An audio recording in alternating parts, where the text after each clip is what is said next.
하나님께서 우리에게 주신 이 성경은 정말 오래된 책이죠. 그렇다면 이런 생각을 해보지 않습니까?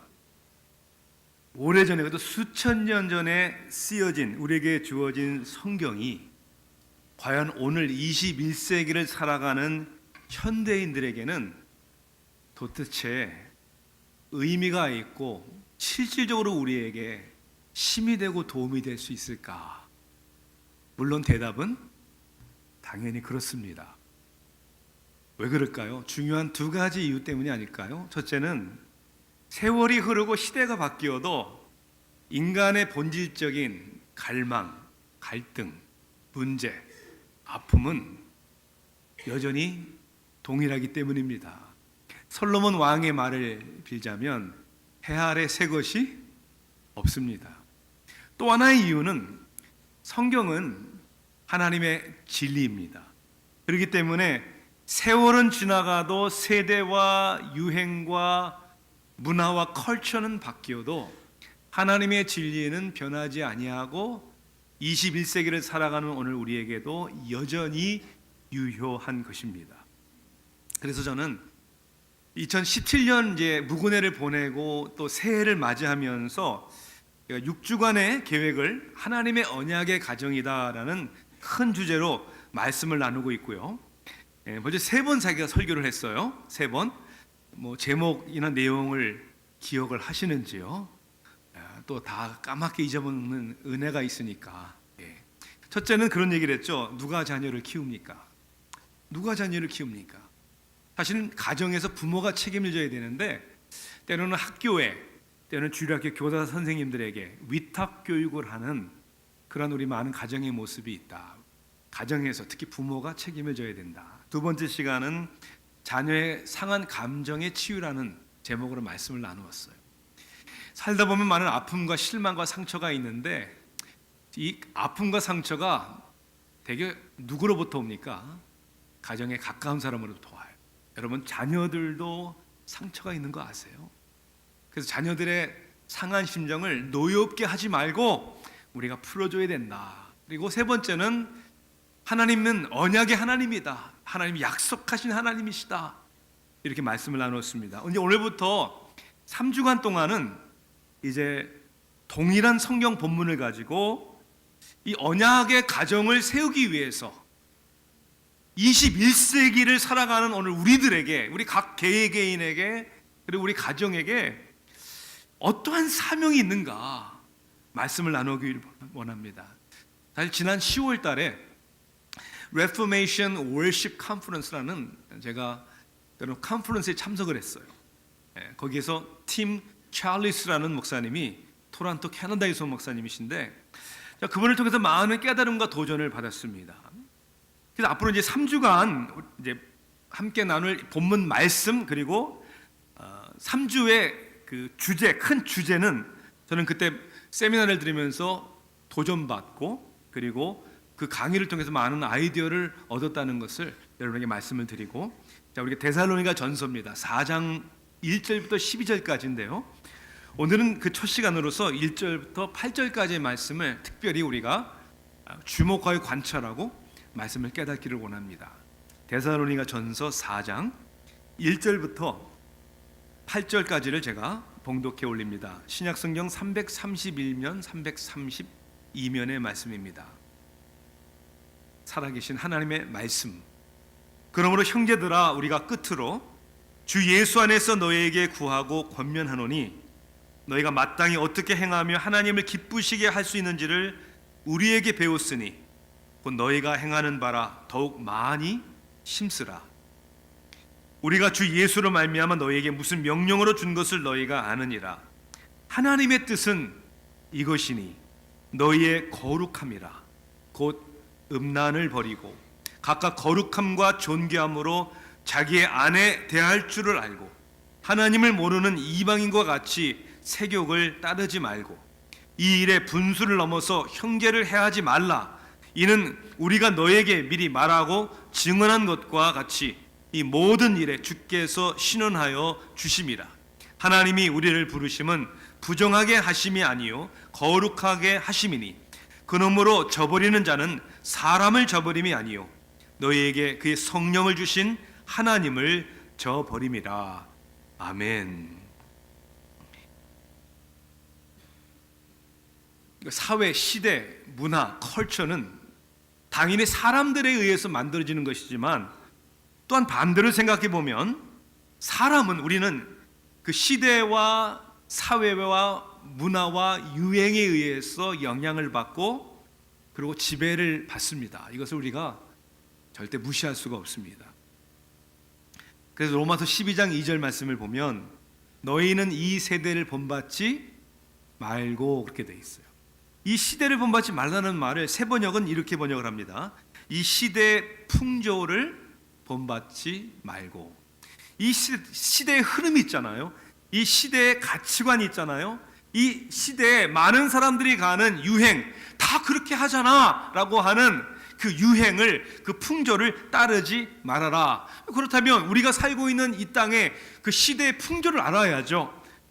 그런 의미에서 오늘 잠시 우리가 살고 있는 미국의 현대 역사와 흐름을 우리가 좀 더 이해하기 위해서 세대별로 나누어서 한번 이해하고 생각해 보는 것이 저는 중요하다고 생각합니다. 자, 여러분의 연령대도 한번 생각해 보세요. 자, 제일 오래된 연령대부터 1925년부터 1945년에 태어난 세대, 쉽게 얘기하면 지금 이제 72살 위에 되시는 어르신들을 미국에서는 뭐라고 부르냐면 Silent Generation, 침묵 세대다 이렇게 얘기를 해요. 이분들은 미국의 2차 대전 그리고 미국에서 이 월남 전쟁에 경험한 사람들이 많습니다. 왜 침묵 세대라고 하냐면 열심히 일은 많이 하고 말이 없다는 의미로 침묵 세대다 이렇게 얘기를 해요. 자, 그 다음 세대는 53세에서 그러니까 한 72세까지 베이비 부머 제너레이션 이렇게 얘기를 합니다. 그러니까 저는 이 베이비 부머 제너레이션의 막내에 속하는 것 같아요. 막내.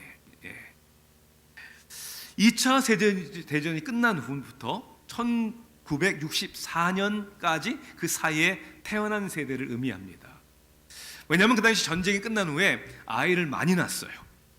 이제 평화로우니까 다 남편들이 돌아오고, 그래서 그 당시에 한 여성의 출산율이 3.5명이었습니다.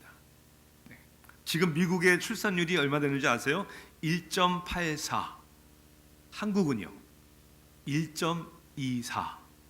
그러니까 결혼해서 한 가정에 아이가 1.24 평균이니까 2명도 안 되는 거예요. 그래서 베이비 부머 제너레이션이다. 그 다음 세대를 뭐라고 부르냐면 X세대라고 하죠. 제너레이션 X. 1965년도에서 1984년도에 태어난 세대, 이제 33살부터 약 50대 초반까지의 연령을 얘기를 합니다. 많은 분들이 거기에 속해 있겠죠. 이 세대에 대해서 이렇게 표현을 해요. 어디로 뛸지 모르는 럭비공과 같은 세대다 이렇게 얘기를 해요. 뭐 의미는 너무 깊게 생각하지 마십시다. 이 세대는 물질적인 풍요로움 가운데 이제 자아중심적인 가치관을 형성하기 시작한 세대를 의미합니다. 그 전 세대는 가족이다, 사회다, 나라다, 국가다라는 사회적인 생각을 많이 했는데, 요 세대부터는 이제는 내가 원하는 것, 내 삶, 내 관심, 내 취미생활, 이러한 자아중심적인 가치관을 형성하기 시작한 세대라고 합니다. 이 세대는 처음에는 TV의 영향을 받다가 점차 컴퓨터에 심취한 세대라 이렇게 얘기를 합니다. 그 다음 세대는 이제 X세대니까 X 다음에 뭐예요? Y세대인데 더 쉽게 밀레니얼 제너레이션 이렇게 얘기하죠. 밀레니얼 세대다 이렇게 얘기를 해요. 그러니까 80년 중반부터 90년 중반에 태어난 세대, 즉 베이비 부머 제너레이션의 자녀들을 얘기를 합니다. 그러니까 지금 20대 중반에서 뭐 30대 초반까지의 연령을 얘기해요. 그러니까 저희 아이가 둘이 있잖아요. 90년생, 91년생. 그래서 우리 아이들은 무슨 세대예요? Y세대 혹은 밀레니얼 세대다 이렇게 얘기를 합니다. 소위 디지털 세대라고 이렇게 얘기를 합니다. 이제 그 다음 세대, 저는 오늘 이 세대에 좀 주목하고 싶어요. 다시 얘기하자면 90년대 중반에서 태어난 지금 5살에서 22살 정도의, 즉 많은 우리 학생들, 자녀들의 세대를 뭐라고 부르냐면 X, Y, 그다음 마지막이니까 Z, Generation Z, Z 세대라고 이렇게 얘기를 합니다. 다르게는 Post Millennial Generation, 그러니까 밀레니얼, 후 밀레니얼 세대다라고 얘기하고 Homeland Generation이다라고 얘기해요. 여러분 홈랜드라는 말 많이 들으셨죠? Homeland Security. 9.11 사건 후에 테러 사건이 많이 일어나는 가운데 이제 성장한 자녀들의 세대를 얘기를 합니다. 더 쉽게 이해하기 위한 표현은 I generation이에요. I generation. 왜 I generation이라고 할까요? 아이폰, 아이패드 세대입니다. 쉽게 얘기하면 컴퓨터 세대를 넘어서 이제는 스마트폰 세대에 익숙하고 그 세대에 성장한 아이들을 얘기를 합니다. 이 I 세대를 일컬어서 이렇게 얘기해요. 스테로이드를 맞은 밀레니얼 세대다. 여기까지 이렇게 얘기를 해요. 자, 이 세대의 특성이 몇 가지가 있는데 이 특성을 아는 게 너무나도 중요해요. 왜냐하면 이들의 특성이 결국 우리의 오늘날의 현실이기도 하기 때문입니다. 자, I 세대의 특성이 뭐냐면 첫째는 타문화 타인종에 대한 관용적인 마음의 태도라는 거예요. 여러분 그렇잖아요? 미국이 이제는 2025년도가 되면 백인이 이제는 다수가 아니래요. 2025년이 되면. 다시 얘기하자면 이제 미국은 많은 인종들, 많은 문화들이 모여서 살고 있는 이거를 모자이크 사회라고 하죠. 각각. 그래서 코리안 타운도 있고 차이니스 타운도 있고 스페니쉬 사는 데가 있고 이렇게 여러 문화와 민족과 여러 컬처가 모여서 사는, 그러니까 학교에 가서도 이러한 타인종의 아이들과 함께 성장하다 보니까 굉장히 익숙해지는 거예요. 그래서 더 받아들이기 쉽고 더 관용적이다. 굉장히 긍정적인 이유예요. 긍정적인 거예요. 그런데 긍정적인 의미도 있지만 반대로 얘기하자면 너무나도 관용적이고 다 모든 것을 받아들이는 그러한 세대이기 때문에 절대적인 기준이나 가치 기준이 없는 세대일 수도 있다는 거예요. 그래서 점점 우리가 살고 있는 나라가 어떻게 됩니까? 절대적인 기준과 가치를, 유일신을 가르치는 기독교에 대해 뭐라고 합니까? 관용적이지 못하다, 편협적이다라고 해서 기독교가 점점 공격을 받는, 다시 얘기하면 반기독교적인 그런 문화에서 우리의 아이 세대들은 자라고 있다는 거예요. 두 번째 특징은 뭐냐면 관계 면에서 직접 만나서 얼굴과 얼굴을 맞대는 관계보다는 소셜 미디어를 통한 디지털 관계가 너무나 많다는 거예요. 그렇죠? 그래서 만나서 함께 어울리는 친구는 몇 안 되는데 소셜 미디어 친구는 뭐 1,000명, 2,000명, 3,000명, 한 번도 만나보지 못한 친구들. 특별히 우리가 다 컴퓨터 쓰잖아요. 이 아이 제너레이션들은 페이스북보다는, 거기도 글도 많이 올려야 되잖아요. 글을 많이 쓰지 않은 인스타그램을 더 많이 쓴다고 그래요. 그러니까 여러분들이 아직 페이스북을 쓰고 있으면 아직 여러분 젊은 세대는 아니라는 거예요. 그러니까 또한 이 세대는 신문과 책을 잘 읽지 않는다고 합니다. 왜냐하면 스마트폰, 컴퓨터 앞에만 앉아 있으니까. 또 이 세대는 조심성이 너무나 많아서 모험적이지 않다는 거예요. 그리고 교회, 정부, 즉 위에 있는 권세에 대해서 쉽게 신뢰하지 않는다는 거예요. 누가 이래라 저래라 하는 것을 가장 싫어하는 세대라고 합니다. 근데 가장 주목해야 할 사실은 이겁니다. 스마트폰 시대이기 때문에 우리의 지금 아이 세대의 자녀들은 가장 쉽게 포르노에 노출되어 있다는 거예요. 그만큼 또한 유혹이 많다는 겁니다. 아이들이 포르노를 접하는 평균 연령이 몇 세인 줄 아십니까?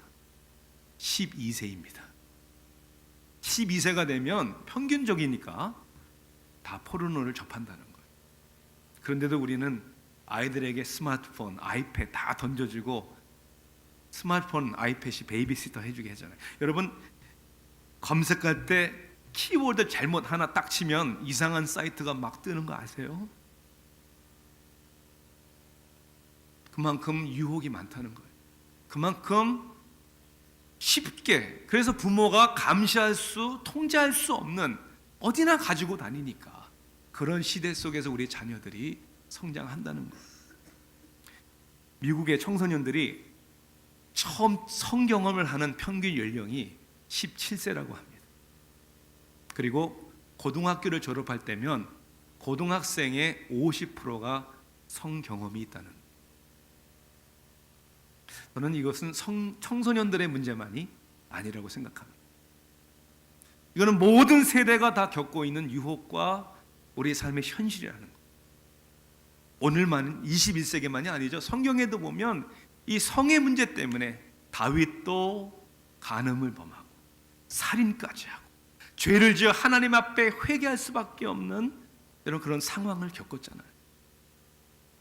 이러한 오늘날 21세기에 너무나 유혹이 우리 가까이 있는 이 시대에 이러한 성적인 타락과 죄 때문에 개인의 인생이 망가지고 가정이 깨지고 그리고 관계와 공동체에 실망과 아픔과 상처를 주는 일들이 너무나 많다는 거예요. 2000년 전에 사도 바울이 성령의 감동함으로 데살로니가에 있는 교회에 편지하면서 그 당시에 그들이 살고 있는 상황 속에서 세 가지의 명령을 합니다. 그것이 저는 이번 주, 다음 주, 3주에 걸쳐서 첫째 주는 뭐냐면 거룩하게 살아라. 두 번째는 사랑하며 살아라. 세 번째는 열심히 일하며 살아라. 먼저 도덕적으로, 성적으로 우리가 왜 거룩하게 살아야 되는지 오늘 말씀을 여러분 한번 보시기를 바랍니다. 3절에 이렇게 되어 있죠. 3절과 4절. 하나님의 뜻은 이것이니 너희의 거룩함이라. 곧 음란을 버리고. 여기서 이야기하는 거룩함은 무엇보다도 성적인 거룩함을 얘기하는 것입니다. 각각 거룩함과 존귀함으로 자기 안에 대할 줄을 알고, 이제 우리는 예수 그리스도의 신부된 공동체로서 언약의 가정을 지켜야 하는 책임을 가진 사람들로서 우리 자신만이 아니라 우리 다음 세대가 세속화되지 않도록 우리가 중요한 이 말씀에 대해서 우리가 경고의 말씀을 듣고 우리도 그렇게 거룩하게 살아야 하고 우리 자녀들에게 그런 거룩함을 보여주고 가르쳐 줘야 한다는 것이죠. 자, 먼저 오늘 데살로니가에 대한 배경을 한번 공부해 보십시다. 우리가 지난 여름에 우리 청년들이 데살로니키 단교여행을 다녀왔어요. 그 당시 로마 당시에는 마게도니아 지방의 수도였습니다.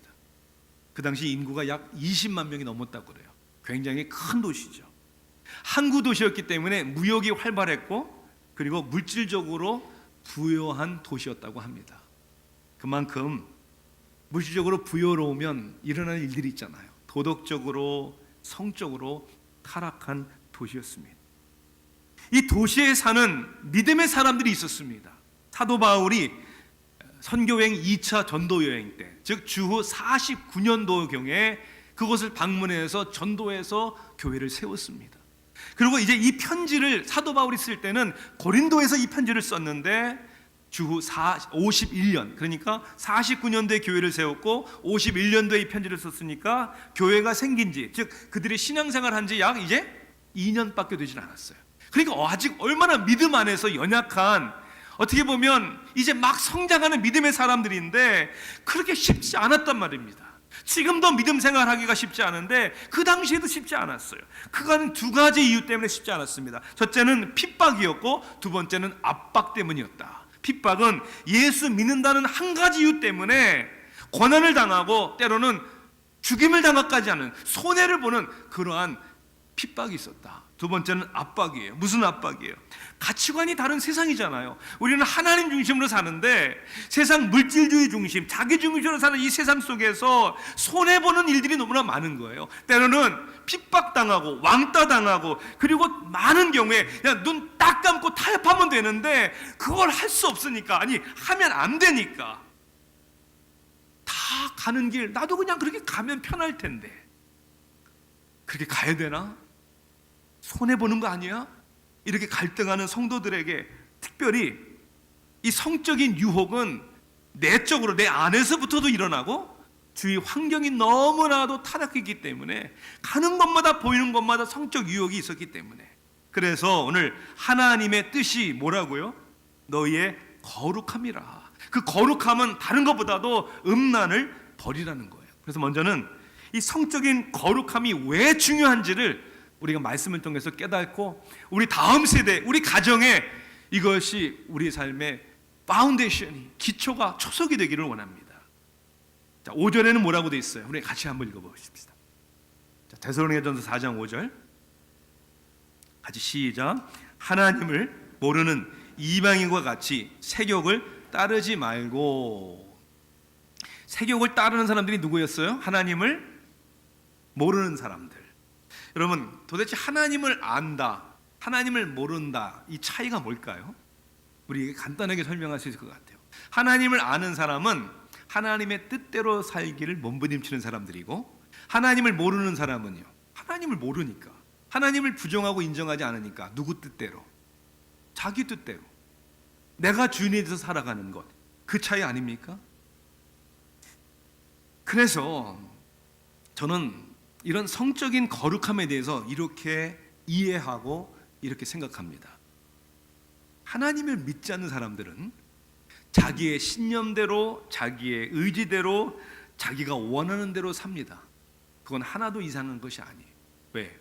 하나님 모르니까.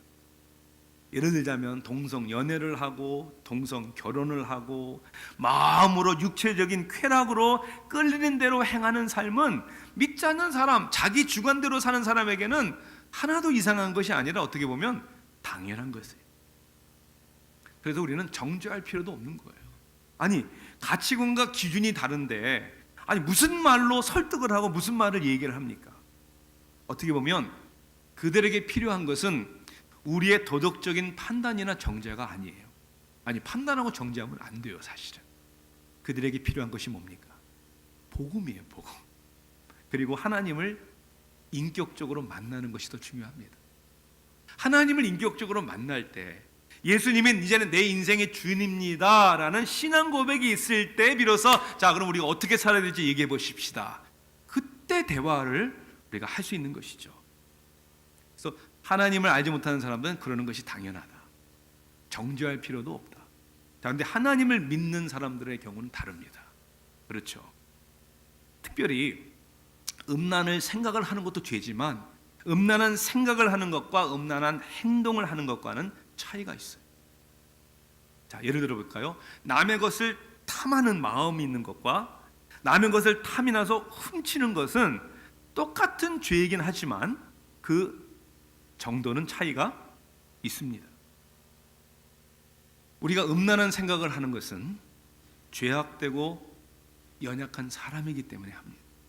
그런데 음란한 행동에 죄를 짓는 것은 의도적으로 죄를 짓는 것이기 때문에 더 큰 회개와 회개의 열매를 요구해야 되는 것입니다. 우리 결혼하신 분들도 많지만 우리 교회에 이제 젊은이들이 많아요. 어제도 저희 교회에서 신앙생활하던 청년이 이제 타주로 공부하러 갔는데 또 좋은 사람을 만나서 어제 결혼식을 했어요. 주례를 했고, 저는 우리 청년들이 믿음 안에서 좋은 형제 자매를 만나서 건강하게 그리고 행복하고 아름다운 가정을 세우기를 정말 간절히 바랍니다. 그걸 위해서 또 저희 최선을 다해서 섬기기를 원합니다. 그러기 위해서는, 그런 가정을 세우기 위해서는 거룩한 삶을 살아야 한다는 겁니다.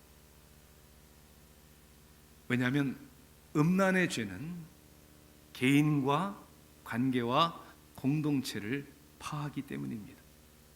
우리 상식적으로 이렇게 한번 생각해 볼 수 있어요. 결혼한 사람이, 그렇죠? 결혼한 사람이 자기 남편이나 자기 아내 외에 다른 사람과 성관계를 하면 죄입니까 아닙니까? 죄잖아요. 세상에서도 그건 아니라고 얘기하잖아요. 그러면 결혼하지 않은 사람이 남편이 없잖아요. 아내가 없잖아요. 자기 남편과 아내가 아닌데 성관계를 하는 것도 동일하게 죄입니다. 그래서 제가 우리 교육자들에게, 특히 청년들이 교회에 등록을 할 때는 반드시 좀 설명을 하라고 해요. 이 이야기를. 왜? 몰라서 못할 수도 있는 거니까. 몰라서 죄를 질 수 있는 거니까. 이 중요성을, 이 가치를 설명하고 왜 그렇게 해야 되는지, 그리고 죄를 범했을 때에는 반드시 회개해야 되고 그리고 사랑의 징계를 받아야 된다. 여러분 믿으십니까? 그것이 공동체입니다. 왜요? 자신을 해하고 형제 자매를 해하고 공동체를 해하는 것이기 때문이죠. 자, 왜 하나님은 이렇게 얘기할까? 첫째, 하나님과의 사랑의 관계임을 성경은 말씀하고 있어요. 7절을 여러분 보세요. 하나님이 우리를 부르심은 부정하게 하심이 아니요 거룩하게 하심이니. 하나님의 백성, 하나님의 자녀를 무엇을 보면 압니까? 교회를 다니고 안 다니고가 아니라 하나님의 부르심은 거룩한 삶을 살아야 하는 것이죠. 8절을 보니까 이렇게 되어 있습니다. 그러므로 저버리는 자는, 이 저버린다는 건 뭐냐면 이 가르침을 reject, 버리는 자는 뭐라고 그랬어요? 사람을 저버림이 아니요 너희에게 그의 성령을 주신 누구를 저버림이라고요? 하나님을. 그러니까 하나님 앞에 죄란 말이에요. 그러니까 하나님과의 사랑의 관계이기 때문에 거룩하게 살아야 된다. 또한 이것은 사람들과의 사랑의 관계 때문에 그렇게 거룩하게 살아야 된다는 거예요. 그래서 이렇게 얘기했죠. 4절에 보니까 각각 거룩함과 존귀함으로 자기의 아내 대할 줄을 알고. 거룩함과 존귀함으로 해야 되는데 이런 성적인 죄를 범하면 해야 하는 것이란 말입니다. 6절에 보니까 이렇게 나와 있어요. 이 일의 분수를 넘어서 형제를 해하지 말라. 이런 성적인 죄를 짓는 것은 결국 형제 자매들 간에 해를 끼치는 것이다. 가만히 보면 사랑과 헌신의 관계가 아닌 것은 다 자기 욕심에서 하는 거예요. 자기 욕심에서. 아주 오래전에 제가 겪은 일이 있어요. 교회를 다니는 청년들인데 그냥 여자친구 남자친구인 줄 알았는데 나중에 알고 보니까 둘이 함께 살고 있어요. 동거를 하고 있단 말이에요. 부부처럼. 그래서 그 이야기가 들려서 이제 그런 거는 이제 소문 내면 안 되잖아요. 이제 확인을 해봐야지. 형제를 제가 조용히 만나자고 했어요. 그래서 만나서 사실 여부를 물어봤더니 사실이라고 대답을 하는 것이었습니다. 그래서 제가 이렇게 물어봤어요. 그 자매를 사랑하냐고. 사랑한다고 얘기를 했습니다. 앞으로 결혼할 대상이냐? 결혼할 대상이다 이렇게 얘기를 합니다.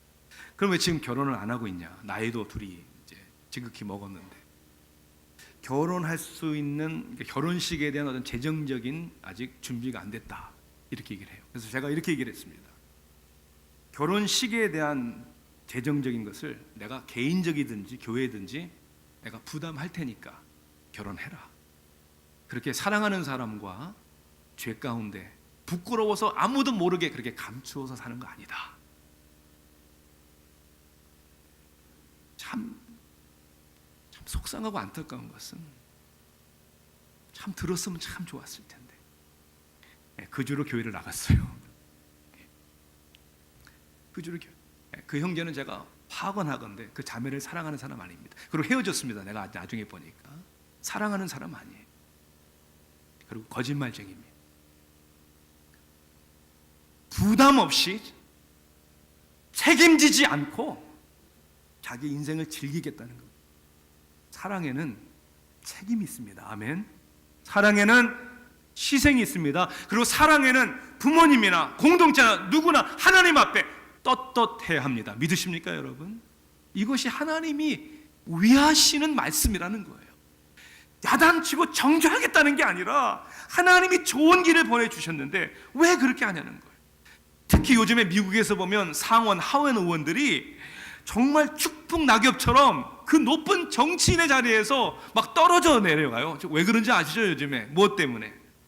여성들에 대한 성적 실험, 폭행, 추행 이런 것들이 막 드러나면서 하루아침에 국회의원, 상원, 하원에서 내려오는 거예요.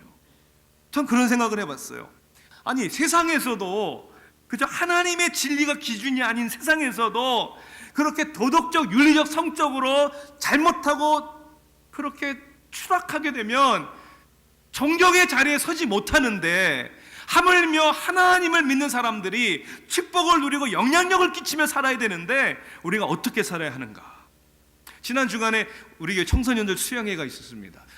수요일 저녁, 목요일 저녁 이틀 제가 가서 아이들에게 말씀을 증거했어요. 이번에 수양회 주제가 비전이라고 그러더라고요. 그래서 비전에 대해서 묵상하고 말씀을 준비했습니다. 그래서 수요일 저녁은 모세에 대한 이야기를 했어요. 모세에 대한 이야기를. 그 다음에 목요일 저녁은 꿈의 사람 요셉에 대한 이야기를 했어요. 요셉은 꿈의 사람이었잖아요. 그러니까 힘든 일이 있어도 형제들에게 배신을 당하고 거의 죽을 뻔하고 노예로 상인에게 팔리고, 그렇죠, 보디발 장군의 집에서는 억울하게 누명까지 써가지고 감옥을 갔는데 정말 그런 인생의 고난과 역경 속에서 요셉을 지켜준 것은 하나님이시고 하나님이 그에게 주신 꿈이었단 말입니다. 그러니까 하나님의 때가 되니까 하나님께서 그를 높여주셔서 어떻게 했어요? 애굽의 총리가 되게 하고, 그게 중요한 게 아니라 하나님의 구원의 역사의 중심에 딱 서게 되는 하나님의 쓰임을 받는 꿈을 이루는 사람이 되었다. 그래서 제가 우리 청소년들에게 꿈의 사람이 되자, 하나님의 꿈의 사람이 되자. 그러면 하나님의 꿈의 사람이 되기 위해서는 거룩하게 살아야 된다. 하나님의 쓰임의 손에 붙잡히기 위해서는 세상을 붙잡아서는 안 된다. 보디발 장군의 집에서 요셉이 인정을 받았어요. 주인이 자기 아내 외에는 다 맡겼단 말이에요. 네 마음대로 해. 그런데 이 보디발 장군의 아내가, 여러분 다 아시잖아요, 이야기. 요셉이 워낙 젊고 준수하다 보니까 같이 자자고, 노망이지, 노망. 요셉이 아니다, 나중에 막 옷까지 붙잡습니다. 그때 요셉이 뭐라고 얘기했죠? 뿌리쳤어요. 누명을 받고 감옥에 가야 되는 상황인데도 왜 요셉은 그렇게 노라고 거절할 수밖에 없었을까? 첫째는 내가 하나님 앞에 범죄할 수 없습니다. 신앙 고백이었고, 그리고 하나님의 도움, 쓰임받는 도구가 되기 위해서는 하나님과 그리고 하나님이 증오시하는 죄를 동시에 잡을 수 없기 때문에 노한 것이죠. 그래서 청소년들에게 제가 그랬어요. 유혹이 오걸랑 예쁜 여자애가 따라오거든 요셉이 한 것처럼 하라 그랬어요. Run away, 도망가라. 유혹이 오면 안 돼요. 하나님이 아름다운 가정 안에서 우리가 행복과 쾌락을 즐겨야 하는 것이죠. 하나님과 사랑의 관계 때문에, 그리고 사랑하는 사람들과의 관계 때문에 거룩함이 너무 중요하다는 거예요. 하나님 선생님, 우리가 이것을 두 번째로는 자녀들에게 가르쳐야 합니다. 1절에 그렇게 되어 있어요. 너희가 마땅히 어떻게 행하며 하나님을 기쁘시게 할 수 있는지를 우리에게 배웠으니 그랬잖아요. 여러분, 모르면 못하더라고요. 배워야 돼요.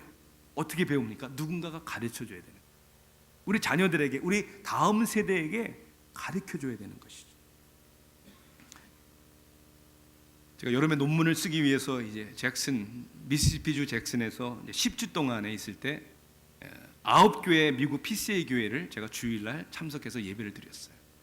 하나도 예외 없이 미국 PCA 교회는 가족이 함께 예배를 드리더라고요. 아이들과 청소년들이 함께. 충격적이죠. 그래서 처음부터 예배를 드리면서 궁금했어요. 도대체 어떻게 아이들이 부모님과 함께 지루한 예배 시간에 앉아서 예배를 드릴 수 있을까? 우리 같으면 난리가 나겠는데, 제 생각에 그랬단 말이에요. 첫 주일날 제가 이제 거기서 가장 유명한 우리 PCA 교회 가서 이제 예배를 드리는, 먼저 좀 일찍 가서 이제 주보를 보면서 이제 오늘 이 가족이 함께 예배 드리는 모습이 어떨까? 그리고 아이들이 과연 말씀을 잘 들을 수 있을까? 말씀을 잘 이해할 수 있을까? 그리고 쫙 주보를 보면서 오늘 설교가 뭐지? 고린도전서 7장 말씀 설교 제목에 제가 뒤로 넘어갈 뻔했어요. 제목이 뭐냐면 Sexual Sanity, 성적으로 온전한 정신, 뭐 이런 뜻 아니에요, 그죠? 이거 애들이 어떻게 알아들어? 이거 불편해가지고 이거 rated R 버전이 아닌가? 귀 막아야 되는 거 아니야? 설교를 시작하면서 목사님이 이렇게 설명하더라고요. 우리 아이들이 어디선가 누구에게나 이것을 듣고 보고 배울 것이다. 그렇지 않아요? 아이들이 성적인 것에 대해서 어디서 배웁니까? 건강하지 않은 데서 많이 배워요. 드라마 보면서, TV 보면서, 또 친구 아이들끼리 막 얘기하면. 저도 고등학교 다닐 때 수없이 성교육을 친구들한테 받았어요. 들어서 예. 학교에서 가르치는 성교육조차도 굉장히 실용주의인 걸 봐주십니다. 학교에서 가르치는 건 뭐예요? 어떻게 하면 원치 않는 임신을 하지 않는 것, 어떻게 하면 성병 걸리지 않는 거, 이제 이런 거나 가르치는 거. 도덕적으로 옳고 그름 여기에 대해서는 가르치지 않는단 말이죠. 자, 그러니까 목사님 또 이렇게 얘기하시더라고요. 그렇기 때문에 교회 안에서 우리의 자녀들이 이런 중요한 주제와 진리에 대해서 배우는 것이 얼마나 중요한가. 저는 제 마음속에서 그때 아멘 했습니다. 그렇다. 가정에서 가르쳐야 되고 교회에서 가르쳐야 되고. 저는 한번 생각을 해봤습니다. 만약에 가정에서 부모님들이 자녀들에게 이렇게 민감하고 어려운 주제를 가지고 대화할 수 있고 소통할 수 있다면, 저는 두 가지의 큰 의미가 있지 않을까요? 첫째는 자녀의 입장에서 볼 때는 그런 대화가 소통이 가능하다면 부모님을 존경하고 신뢰한다는 의미가 아닐까요? 부모님을 존경하고 부모님을 신뢰한다는, 그리고 소통하는 관계가 있다는 것. 부모의 입장에서는, 부모의 관점에서는 얼마나 아이들을 사랑하면 아이들과 그런 대화를 가지고 이야기를 할까. 그리고 나는 사랑하는 우리 아이들의 영혼을 누구에게도 맡기지 않고 내가 믿는 하나님의 말씀으로 양육하고 가르치겠다. 이것이 얼마나 중요한지 모릅니다. 제가 이걸 너무 잘해서 여러분들에게 얘기할 수 있으면 얼마나 좋을까. 저는 너무 실패했어요, 이 부분에 대해서. 왜냐하면 저도 그렇게 배워본 적이 없어요. 저도 우리 부모님과 이런 대화를 나눈 적이 있었나? 누가 나를 이걸 가르쳐줬지? 목회를 하면서, 공부를 하면서 우리 가정 안에서 많은 사람들의 삶 속에서 일어나는 많은 아픈 일들을 보면서 이것을 왜 속아왔구나, 아니 어떻게 보면 우리가 사기당했구나, 왜 이 중요한 얘기를 우리가 얘기를 안 했지? 왜 우리 자녀들에게 좋은 것을 먹여줄 줄 알면서, 좋은 옷은 입혀주고 좋은 차는 사줄 줄 알면서 그 영혼의 가장 중요한 것들을 제대로 가르치지 못했을까? 아이들에게 가르쳐야 됩니다. 그리고 끝으로는 아이들에게 가르칠 뿐만 아니라 여러분들의 거룩한 모습을 모범으로 보여주셔야 합니다. 믿으십니까, 여러분? 우리가 부모로서 아이들에게, 우리 다음 세대에게 가장 해줄 수 있는 게 뭘까요? 좋은 교육의 기회를 주는 것입니까? 아이들에게 좋은 것을 사주는 것입니까? 여러분, 그거 부족해도 아이들 잘 클 수 있습니다. 아이들에게 가장 중요한 것은 우리 자신을 주는 것입니다. 우리 자신들을 위해서 그 자리에 지키고 있는 것입니다. 자식들이 필요할 때 그 자리에 함께 해주는 것입니다. 그리고 행복한 모습을 보여주는 것입니다. 믿는 아빠와 믿는 엄마가 어떻게 행복하게 사는지, 가정은 이렇게 꾸리는 거구나, 하나님은 이렇게 예배드리는 거구나, 하나님은 이렇게 믿는 것이구나, 그래 거룩하게 깨끗하게 정결하게 살면서 나도 엄마 아빠처럼 그런 가정을 이루어야 되는 거구나. 모범을 통해서, 가르침을 통해서 하나님의 은혜로 우리 자녀들이 아름답게 거룩하게 변화되는 열매가 맺어야 될 줄 믿습니다. 왜요? 왜 하나님이 이런 사명을 우리에게 주셨을까? 그것은 하나님이 우리를 그렇게 하셨기 때문이 아닙니까?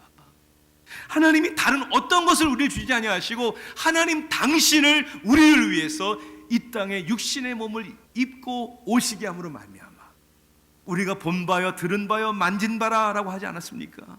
하나님이 세상을 이처럼 사랑하사 독생자를 주셨으니, 그 독생자를 주셨기에 그 독생자를 우리가 믿고 그분을 우리가 따르는 것처럼 우리도 우리 다음 세대에게 세상 것 아무 소용없어요. 솔직하게 우리의 신앙을 주십시다. 우리의 삶을 주십시다. 우리가 함께 가주십시다. 그래서 하나님이 기뻐하시는 언약의 가정, 하나님의 약속이 땅에 떨어지지 않을 것입니다. 우리 다음 세대를 아무리 세상이 악하고 유혹이 많아도 하나님이 지켜주시고 오히려 세상을 변화시키는 믿음의 용장들이 우리 자녀들이 될 것을 믿습니다.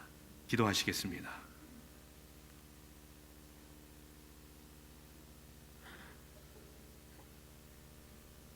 하나님, 참으로 우리가 많이 생각해보지 않고, 아니 생각은 해왔지만 그렇게 이야기하지 못한 주제입니다.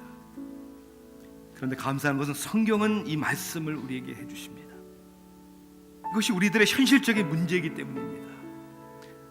얼마나 지금 21세기를 살아가는 우리들에게 성적인 유혹이 많은지, 얼마나 많은 인생이 무너지고 가정이 깨지고 있는지, 아버지, 우리 자녀들의 세대를 보니까 우리 자녀들, 우리 손주들,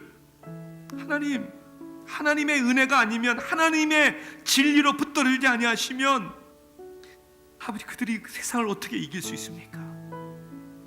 하나님, 저희들에게 이 사명을 주셨습니다. 아들아들 세교회는 참으로 그리스도 안에서 세대와 세대가 함께 가는, 우리 교회의 침묵 세대, 베이비 부머 세대들, 하나님 X세대, 그 밀레니얼 세대, 그리고 우리 I 세대, 그 다음 세대, 어떤 세대든 상관없이 이 세상을 거슬러 올라갈 수 있는 산 믿음의 사람들이 되게 하여 주시옵소서. 오히려 우리 믿음의 사람들의 문화를 세울 수 있는, 적어도 우리 가정을 말씀으로 지킬 수 있는 그런 은혜와 축복을 우리에게 허락하여 주옵소서. 예수님의 이름으로 기도하옵나이다. 아멘.